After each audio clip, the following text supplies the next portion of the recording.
ఇంకొక విషయంగా మనం అర్థం చేసుకోవాల్సింది ఏమిటంటే, ఎందుకు మనకి భూత భవ్య భవత్ అని ఇచ్చారు అంటే నామంలో, అంటే మనం సాధారణంగా మనం నిత్య జీవనం మనం చూసుకుంటే మనం భవత్ కాలంలో ఏం జరిగిందో, అంటే భూతకాలంలో ఏం జరిగిందో అది ఆలోచిస్తాం. అదేవిధంగా దాని ఆధారంగా మనం వర్తమానంలో మనం నడుచుకుంటాం. కానీ ఇక్కడ ఎందుకు మనకి పాస్ట్, ఫ్యూచర్ అండ్ ప్రెసెంట్ అని ఎందుకు ఇచ్చారు అంటే, భూత భవ్య భవత్ ప్రభువు అని ఎందుకు ఇచ్చారంటే, మనం ఏ విధంగా మన నిత్య జీవనాన్ని చూసుకుంటాం అంటే, మనం గతంలో ఏం జరిగిందో దాన్ని తలుచుకుని అదేవిధంగా మనం ఇక్కడ వర్తమానంలో నడుచుకోవడం వల్ల దాని ఆధారంగా మనం భవిష్యత్తులో ఏం జరగబోతుంది అని మన మానవ సహజంగా మనం నిర్మించుకుంటాం.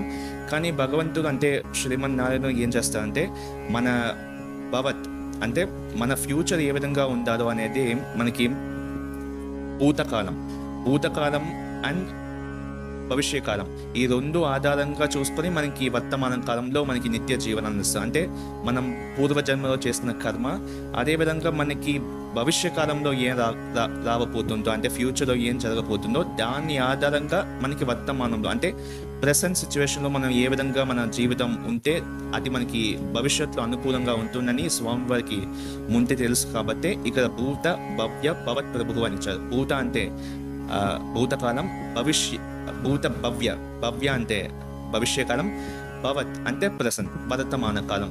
కాబట్టి ఈ మూడు కాలానికి అధిపతి శ్రీమన్నారాయణుడు అని చెప్తంతోనే ఈ భూత భవ్య భవత్ ప్రభు అని మనకి 4వ నామంగా ఉంది. హరి ఓం.